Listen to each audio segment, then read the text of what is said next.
இது தேர்தலுக்கு முன்னாடி வந்து அவர் வந்து வாங்க எங்க கூட கூட்டணி வாங்க அப்படின்னு அவர் கூப்பிடும்போது ரிஜெக்ட் பண்றதுக்கான முழு உரிமையும் கட்சியினுடைய நிலைப்பாடு. அது இப்ப வந்து மக்கள் தீர்ப்பளித்த ஒருவர் ஆட்சி அமைப்பதற்கான உரிமை கோருவதற்கான நம்பர் இல்லைன்னு சொல்லி கேட்கிறாரு. இப்ப ஆன் த ஃபேஸ் ஆஃப் இட்டே வந்து நாங்க ரிஜெக்ட் பண்ண முடியாது.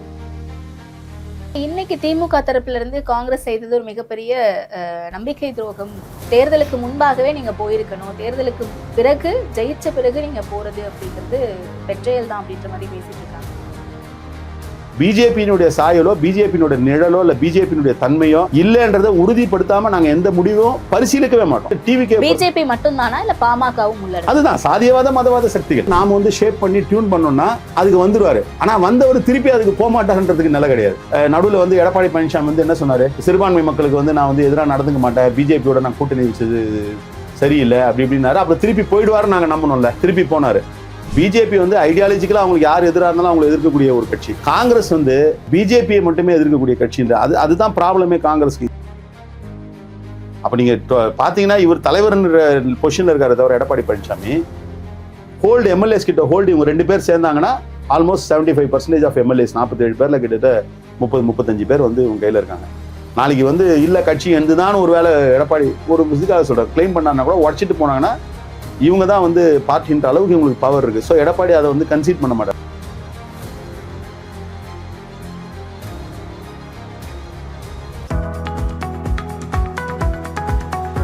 CALS Renewable Energy. Believe in better.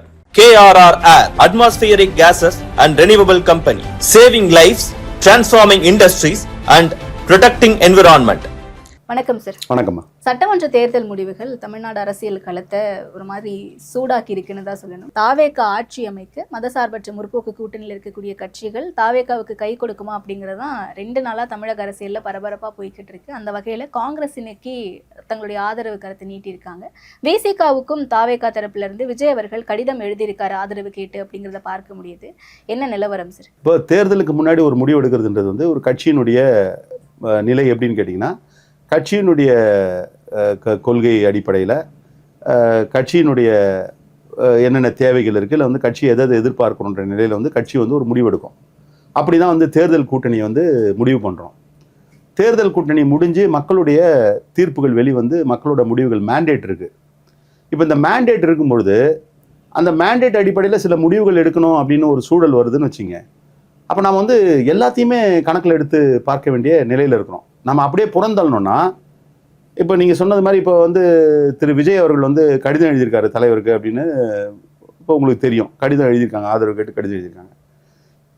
இது தேர்தலுக்கு முன்னாடி வந்து அவர் வந்து வாங்க எங்க கூட கூட்டணி வாங்க அப்படின்னு அவர் கூப்பிடும்போது ரிஜெக்ட் பண்ணுறதுக்கான முழு உரிமையும் அதுக்கான எல்லா விதமான என்ன சொல்கிறது முழு உரிமையுமே வந்து கட்சியினுடைய நிலைப்பாடு. அது எங்களை கூப்பிட்றாங்க ஒருத்தர் கூட்டணிக்கு, போகிறதும் போகாதும் எங்களுடைய விருப்பம். அதன் அடிப்படையில் வரக்கூடிய முடிவுகளை எதிர்கொள்ள வேண்டியது நாங்கள். இப்போ வந்து மக்கள் வந்து மேண்டேட் கொடுத்துருக்காங்க. இப்போ ஒரு ஹங் அசம்பிளின்ற சூழல் உருவாகி இருக்கு.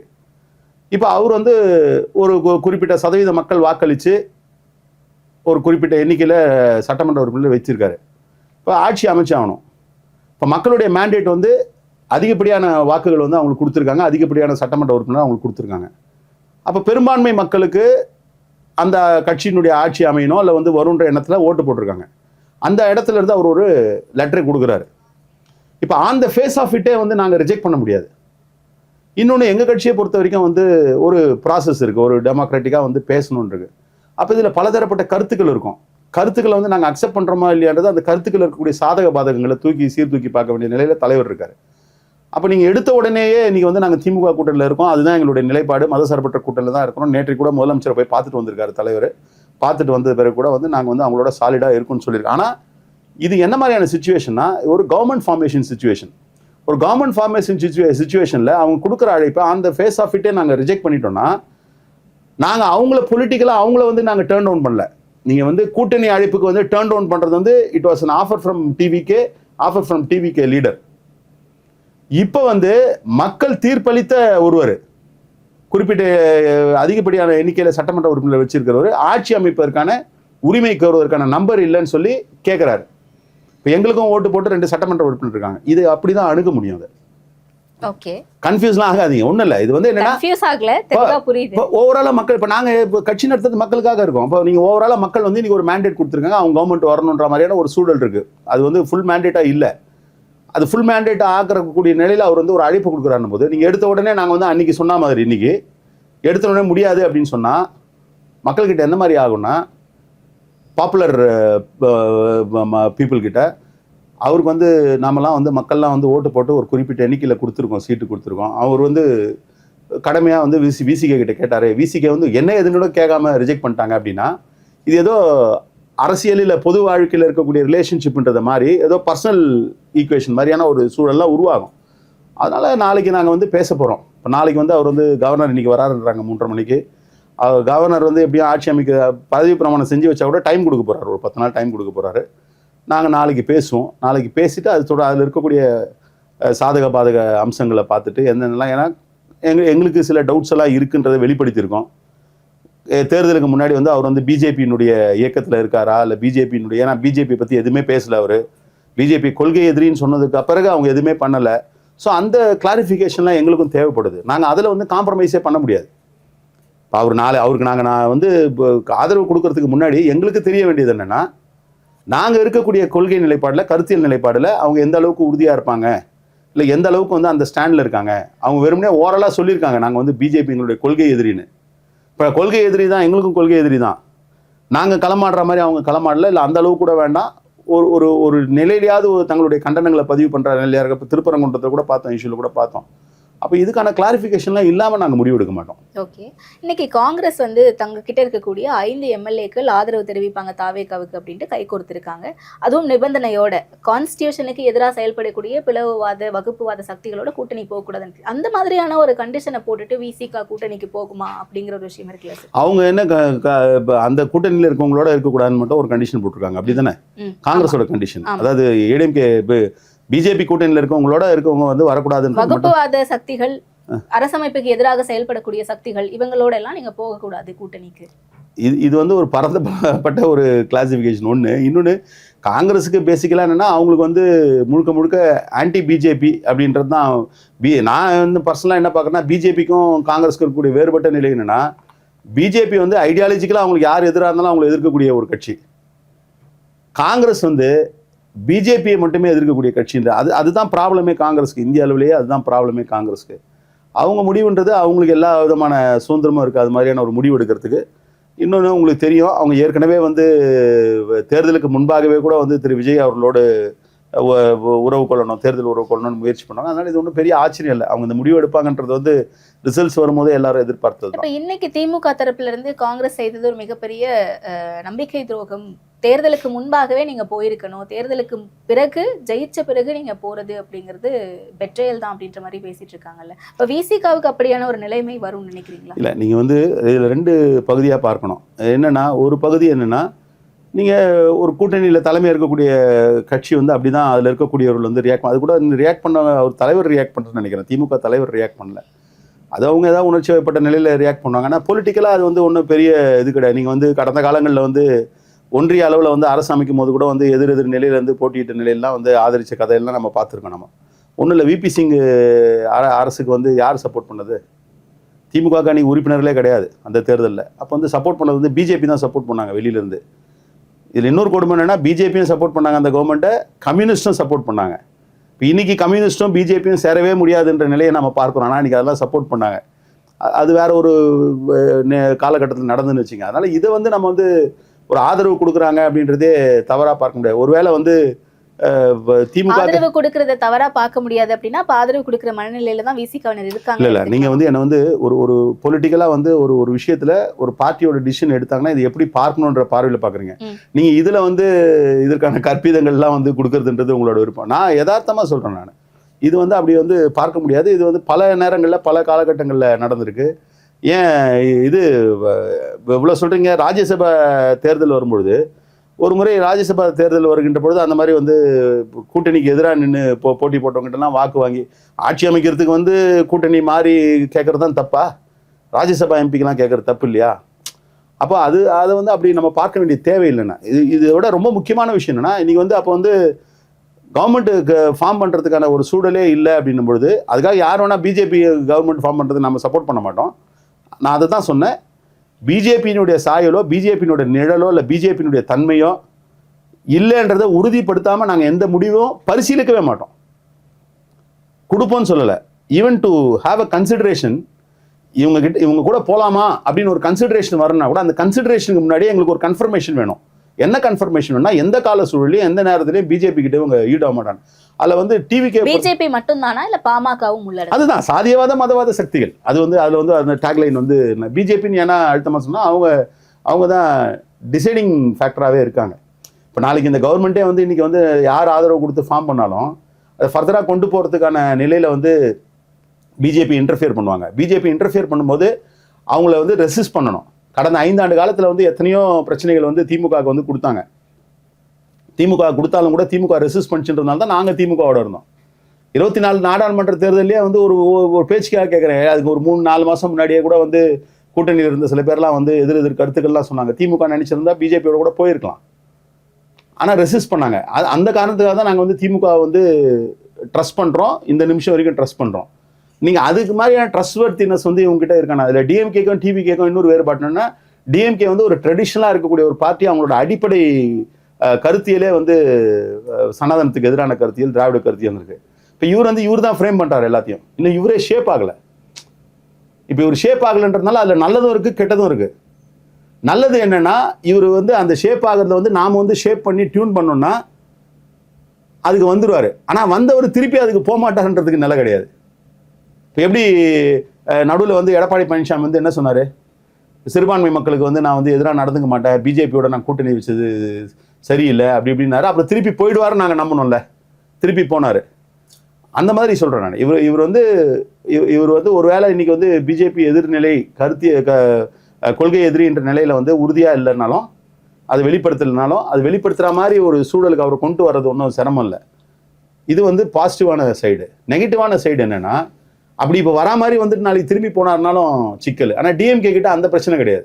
இல்ல இப்ப இன்னைக்கு காலையில கூட அதிமுகவோட பேச்சுவார்த்தை நடத்துறாங்க அப்படின்றது தகவலும் வந்துச்சு. உண்மையாவே பேச்சுவார்த்தை நடத்துனாங்களா இல்லையான்னு தெரியாது. But SP Velumani, CV. Shanmugam இவங்க எல்லாரும் இபிஎஸ் காம்ப்ரமைஸ் பண்றாங்க ஆதரவு தெரிவிக்கிறதுக்கு விஜய்க்கு அப்படின்னு சொல்லிட்டு. அப்படியான சூழல் வரும்போது ஏற்கனவே அதிமுக பாஜகவோட போயிடுவாங்களோ அப்படின்ற ஒரு அச்சத்துல தான் அந்த ஆஃபரை ரிஜெக்ட் பண்ணாங்க விசிக்கு. அப்ப இப்படி ஒரு கனெக்ஷன் இருக்கு, இதுக்கான பாசிபிலிட்டிஸ் இருக்குன்னு பார்க்கும்போது விசிக்கு அதை ஏற்குமா? இதெல்லாம் தான் நாளைக்கு டிஸ்கஸ் பண்ண போறோம். என்னன்னா இப்போ எங்களுக்கு லெட்டர் எழுதுறாங்க. அதே நேரத்தில் என்ன தகவல் வருதுன்னா என்ன இருந்துச்சு இந்த லெட்டர்? இல்லை அதான் கண்டென்ட் தலைவர் தான் பார்த்தாரு. நான் வந்துட்டேன் கிளம்பி. அதில் என்னன்னா நாளைக்கு அதான் அதோட முழு சாராம்சம்லாம் நாளைக்கு பேசுவோம். இவர் விஜய் அவர்களுடைய பிரதிநிதிகளாக சில பேர் வந்து போய் இபிஎஸ்ஸை போய் சந்திச்சாங்க அப்படின்றத ஊடகங்களில் பார்க்குறோம். அதில் வந்து யார் என்னென்னலாம் போடல, வாகனம் வந்து போச்சு, வாகன நம்பர்லாம் போயிருக்குன்னா அவங்க தான் இருந்தாங்களா தெரியல. ஆனால் உங்களுக்கு தெரியும் ஊடகவியலாளர்கள் வந்து சும்மா ஒன்றுமே இல்லாமல் வந்து எதுவும் பண்ண மாட்டாங்க. ஒப்புக்கு வந்து பரபரப்புக்காக வந்து இது கொஞ்சம் மிகைப்படுத்தலாமே தவிர ஒருத்தர் 2 பேர் அதை பண்ணலாமே தவிர எல்லாருமே ஒரே மாதிரி சொல்லணும்னா எல்லாருமே என்ன சொல்கிறாங்கன்னா அந்த மாதிரி டாக்ஸ் நடக்குதுன்றது ஒரு பக்கம். இன்னொரு பக்கம் டாக்ஸ் வித்தின் ஏடிஎம்கே. இப்போ ஏடிஎம்கே வந்து அவங்களோட சர்வைவல் ஏற்கனவே 5 வருஷம் பவர் இல்லாமல் இருந்துட்டாங்க. பவர் இல்லாமல் இருந்ததுனால வந்து அவங்களுக்கு சந்தித்த பல நெருக்கடிகளை வந்து இப்போ திருப்பியும் நம்ம கன்டினியூ பண்ண மாட்ட நிலையில் வந்து அவங்க இருக்காங்க. இன்னொன்று அதில் வெற்றி பெற்று வந்திருக்கவங்களாம் அவங்களுக்கு இருக்கக்கூடிய நெருக்கடிகள், பல்வேறு சூழல்களை நாங்கள் வெற்றி பெற்று வந்திருக்கிறோம், நாங்கள் வந்து ரொம்ப போராடி வந்து வெற்றி பெற்று வந்திருக்கிறோம், எங்களை வந்து நாங்கள் வந்து சஸ்டெயின் ஆக முடியாது நாங்கள் அப்படின்னு அவங்களாம் நெருக்கிறாங்க. சி.வி. சண்முகம் அவர்களும் வேலுமணி அவர்களும். இதில் என்னென்னா அவங்க 2 பேருமே இப்போ சி.வி. சண்முகம் எடுத்துட்டிங்கன்னா அவர் மாவட்டத்திலே வந்து நீங்கள் வந்து நிறைய தொகுதிகள் வந்து வெற்றி பெற்றிருக்கிறாங்க. அவர் பெல்ட்டில் நீங்கள் நெய்வேலி ஜெயிச்சிருக்காங்க, பண்ருட்டி ஜெயிச்சிருக்காங்க, இவர் ஜெயிச்சிருக்காரு. அப்புறம் இன்னும் அங்கே இன்னொரு 4-5 தொகுதி ஜெயிச்சிருக்காங்க. அதே மாதிரி வேலுமணி வந்து அந்த மண்டலத்தில் வந்து. ஸோ இவங்க வந்து இந்த நம்பர்ஸில் வந்து ஒரு பெரிய ரோல் ப்ளே பண்ணுறவங்க. சண்முகம்னும் போது அவருக்கு வந்து சேலத்தில் இருக்கவங்களும் வந்து கம்யூனலாக பைண்டிங்கில் வந்து சேலம் மாவட்டத்தில் ஜெயித்தவங்க, கள்ளக்குறிச்சியில் ஜெயித்தவங்க, தருமபுரியில் ஜெயித்தவங்க, கிருஷ்ணகிரியில் ஜெயித்தவங்க, இவங்க எல்லாம் அப்போ வந்து என் பிளாக்காக வந்து இங்கே இருக்குது. கம்யூனல் லாபியாக வந்து இவர் எடப்பாடி அவர்களுக்கு என்ன ஹோல்டு இருக்கோ அந்த அளவுக்கு ஹோல்டு வேலுமணி அவர்களுக்கு இருக்குது. அப்போ நீங்கள் பார்த்தீங்கன்னா இவர் தலைவர்ன்ற பொசிஷனில் இருக்காரு தவிர எடப்பாடி பழனிசாமி ஹோல்டு எம்எல்ஏஸ் கிட்ட ஹோல்டு இவங்க 2 பேர் சேர்ந்தாங்கன்னா ஆல்மோஸ்ட் 75% ஆஃப் எம்எல்ஏஸ் 47 பேரில் கிட்டத்தட்ட 30-35 பேர் வந்து இவங்க கையில் இருக்காங்க. நாளைக்கு வந்து இல்லை கட்சி எந்துதான் ஒரு வேளை எடப்பாடி ஒரு இதுக்காக சொல்கிறேன் கிளைம் பண்ணாங்கன்னா கூட உடச்சிட்டு போனாங்கன்னா இவங்க தான் வந்து பார்ட்டின்ற அளவுக்கு இவங்களுக்கு பவர் இருக்குது. ஸோ எடப்பாடி அதை வந்து கன்சீட் பண்ண மாட்டார். ஸோ இப்போ அதுக்கான டாக்ஸ் நடக்குது. ஆனால் அதில் என்னென்னா நமக்கு தெரிய வேண்டியது என்னென்னா அவங்க ரெடியாக இருக்காங்க சேர்றதுக்கு அந்த பக்கம். இப்போ இதுதான் இதில் இருக்கக்கூடிய விஷயம். இப்போ இங்கே வந்து இங்கே யாரும் ரெடியாக இல்லை, ஆனால் ரெடியாக இருக்கிறீங்களா வர்றீங்களா அப்படின்னு சொல்லி அவர் அழைப்பு கொடுக்குறாரு. அங்கே வந்து அஃபீஷியலாக வந்து அவங்க ரெடியாக இருக்கிறாங்கன்றது நம்மளால் பார்க்க முடியுது. இவங்களும் போய் பேசுகிறாங்கன்றது தகவல்களாக வருது. அப்போ இதெல்லாம் வந்து நாளைக்கு நம்ம பேச வேண்டியதாக இருக்குது. அப்போ இவங்க இந்த மாதிரியான ஒரு ஆப்ஷன் அங்கேயும் ஓப்பன் பண்ணி இங்கேயும் ஓப்பன் பண்ணி வச்சுருந்தாங்கன்னா அப்போ நான் சொன்ன பிரச்சனை வருதில்ல, இவங்களை கிரெடிபிள் இல்லைன்ற மாதிரி வருதில்ல. அதனால் அதெல்லாம் கணக்கில் எடுத்து தான் அதை கன்சிடரே பண்ணுவோம் அந்த லெட்டரை. ஆனால் திருமாவளவன் அவர்கள் மேலே தொடர்ச்சியான விமர்சனங்கள் வைக்கப்படுது. இப்போ சமீபத்தில் ஆர்எஸ்எஸ்னுடைய ஒரு முகமாக தான் நான் விஜயை பார்க்கிறேன் அப்படின்ற மாதிரியான விமர்சனங்கள் வச்சது. இப்போ 2 நாளைக்கு முன்னாடி கூட ஒரு அறிக்கையில் விஜய் அவர்களை எதிர்த்து நாங்கள் பிரச்சாரம் பண்ணல, பாஜக அதனுடைய கூட்டணியை எதிர்த்து தான் இந்த பிரச்சாரத்தை முன்னெடுத்தோம், அதில் நம்ம ஜெயிச்சிருக்கோம் அப்படின்ற மாதிரி சொல்கிறார். அந்த ஒரு வார்த்தையை சொல்கிறதுக்கான அவசியம் என்ன இருக்குது? தாவேகாவுக்கு எதிர் பிரச்சாரம் நாங்கள் பண்ணலை அப்படிங்கிறத கோடிட்டு காட்டுறது மூலமாக ஆதரவு அப்படிங்கிறத எதிர்மறை சொல்கிறாரா? நீங்கள் அப்படி பார்க்குறீங்க. எனக்கு கேள்வியா நீங்கள் நான் இருந்த பக்கத்தில் செய்தியாளர் முன் வச்ச கேள்வி என்னென்னா, உங்களுக்கு இது பெரிய தோல்வி இல்லையா அப்படின்னு சொல்லி கேட்குறாங்க. அப்போ அவர் சொல்கிறாரு, இது நாங்கள் ஏன் தோல்வியாக பார்க்கணும், நாங்கள் அந்த பாசிட்டிவ் சைடில் பார்க்கணும், இதை தோல்வியாக நாங்கள் பார்க்கல. நீங்கள் வந்து எங்களை வந்து விஜய் அதிக எண்ணிக்கையில் ஜெயிச்சிட்டாரு, நீங்கள் குறைவாக ஜெயிச்சிருக்கீங்க, தோல்வின்னு நீங்கள் பார்க்குறீங்க. நாங்கள் வந்து இதை வெற்றியாக பார்க்குறோம். என்ன வெற்றியாக பார்க்குறோன்னா, பிஜேபியோட இருந்த ஏடிஎம்கே வந்து இன்றைக்கி வந்து போன வாட்டி இருந்ததை விட குறைஞ்சி போகக்கூடிய நிலைமைக்கு வந்து தள்ளப்பட்டிருக்கிறாங்க. பிஜேபியே வந்து ஒன்றுமே இல்லாமல் வந்து போகக்கூடிய நிலைமையில் இருக்குன்றது அந்த ஒப்பீடு தான் சொன்னாரே தவிர அதை நம்ம அப்படி பார்க்க வேண்டியதில்லை. விஜய் அவர்கள் மேலே வச்ச விமர்சனம் வந்து அதற்கான சூழல் வந்து நம்மளால் பார்க்க முடிந்தது. இப்போ நான் அதை தான் சொன்னேன், அவரோட கிரெடிபிலிட்டியை வந்து ப்ரூவ் பண்ணுறதுக்கான விஷயங்கள் ஏதாவது இருந்ததுனா தான் இப்போ அவங்க வந்து அதுக்கு எந்த விதமான உத்தரவாதத்தையோ அல்லது எந்த விதமான ஒரு வெளிப்பாடையோ வந்து வெளிப்படுத்துகிறாங்களோ அதன் அடிப்படையில் தான் கன்சிடர் பண்ண முடியும். அதுக்கப்புறம் கன்சிடரேஷன் எடுத்து அதுக்கப்புறம் வரக்கூடிய சஜஷன்ஸோ இல்லை வந்து அதுக்கப்புறம் வரக்கூடிய கருத்துக்கள் ஒப்பீனியன்ஸோ கேட்டு அதுக்கப்புறம் தான் நம்ம டிசைட் பண்ண முடியும். ஓகே, இந்த இடத்துல விசிகாவினுடைய நிலைப்பாடு அப்படிங்கிறத தாண்டி விஜய் அவர்களுக்கு விசிகா, காங்கிரஸ், கம்யூனிஸ்டுகள் கொடுக்கக்கூடிய ஆதரவு அப்படிங்கிறது ரொம்ப மேண்டேட்ரியான ஒரு விஷயம். ஏன்னா பிளவுவாத சக்திகள் இங்கே மீண்டும் விஜயோடைய கைகோர்த்து தமிழ்நாட்டை ஆண்டிடக்கூடாது அப்படின்ற ஒரு பெர்ஸ்பெக்டிவ்ல பார்க்கும்போது இதுக்கான ஒரு அவசியம் இங்கே இருக்கு அப்படின்ற ஒரு விஷயமும் இருக்குல்ல சார்? ஏன் அந்த வகையில் இதை யோசிக்க மாட்டேங்கிறீங்க? அவங்களுக்கு கொடுக்கக்கூடாது, ஏன் கொடுக்கக்கூடாது ஆதரவுன்னு கேட்குறீங்க. நீங்கள் பிளவுவாத சக்தின்னு யாரை சொல்கிறீங்க? நம்ம பிஜேபி அப்படி நாம பார்க்குறோம். ரைட். இப்போ ஒரு விஷயம் இந்த மேண்டேட்ல வந்து கிளியராக இருக்குது பார்த்தீங்களா? என்ன கிளியராக இருக்குன்னா, நீங்கள் பிஜேபி வந்து அப்ரூவ் பண்ணியிருக்காங்க, பிஜேபியை வந்து டோட்டலாக நிராகரிச்சிருக்காங்க ஜனங்க. மக்கள் வந்து பிஜேபி ரொம்ப ஒட்டுமொத்தமாக நிராகரிச்சிருக்காங்க. அப்படி அது மட்டும் இல்லை, நீங்கள் போய் பாருங்க, பிஜேபி கண்டெஸ்ட் பண்ண இடத்துலலாம் புவர் தேர்டாக வந்திருக்காங்க. நாட் ஈவன் தேர்ட்லேயே வந்து ரொம்ப புவராக ஓட்ஸ் வந்து அங்கே வந்து அவங்களுக்கு வந்து அவங்களால வாங்க முடியல. அப்போ இந்த மைண்ட் செட் வந்து இப்போ இன்றைக்கி வந்து ஒரு 107 இடத்துல ஜெயிச்சிருக்க டிவிகேனுடைய தலைவர் இருக்கக்கூடிய திரு விஜய் அவர்கள், இது அவங்களுக்கு தெரியும்.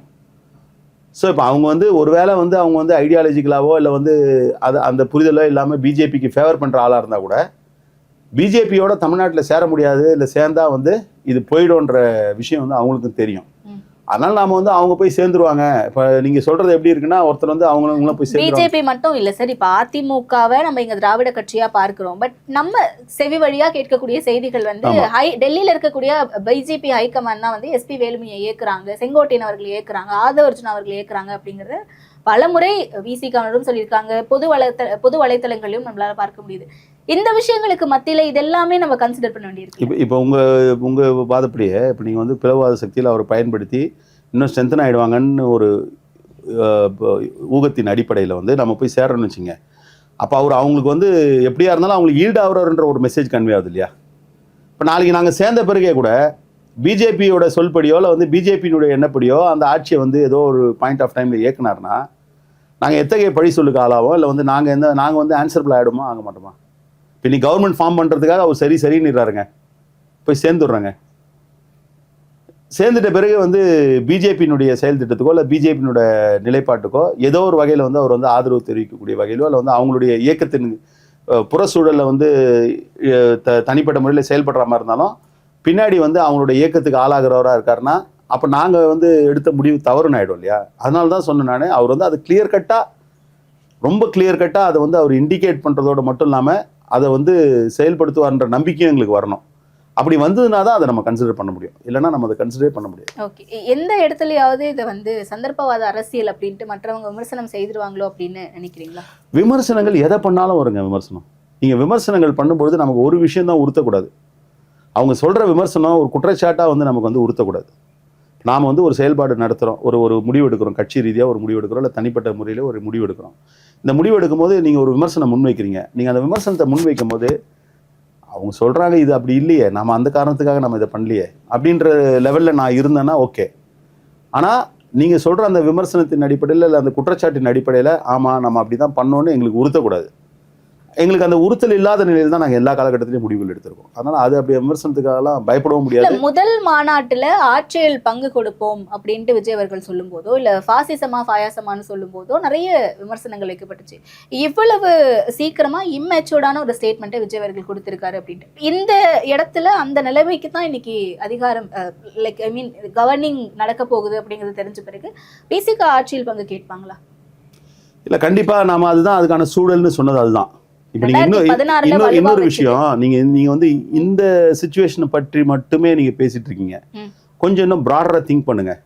நாங்கள் ஒரு காலகட்டம் ஒரு சூழல் வரும்னு சொன்னோம் இல்லையா, அந்த சூழல் இப்போ தமிழ்நாட்டில் வந்துடுச்சு. என்னன்னு கேட்டிங்கன்னா, இந்த கவர்மெண்ட் வந்து இவங்க அமைக்கிறாங்க, யார் தேவையில் அமைக்கிறாங்க, எப்படி அமைக்கிறாங்க அப்படின்றதெல்லாம் கடந்து அது எவ்வளோ நாள் நிற்குது, எவ்வளோ நாள் ஓடுது, அதுக்கப்புறம் திருப்பி தேர்தல் ஒன்று. ஆனால் அடுத்த தேர்தல்ன்றது நிச்சயமாக கூட்டணி ஆட்சின்றதை நோக்கி, கூட்டணி ஆட்சியில் பங்கு என்பதை முன்னிறுத்தி தான் தேர்தலை சந்திக்க வேண்டும் என்கின்ற சூழல் இன்றைக்கு உருவாகி இருக்கிறது. அந்த விஷயத்தை தானே சார் முன்னாடியே முன் வச்சாரு விஜய் அவர்கள் முதல் மாநாட்டுல.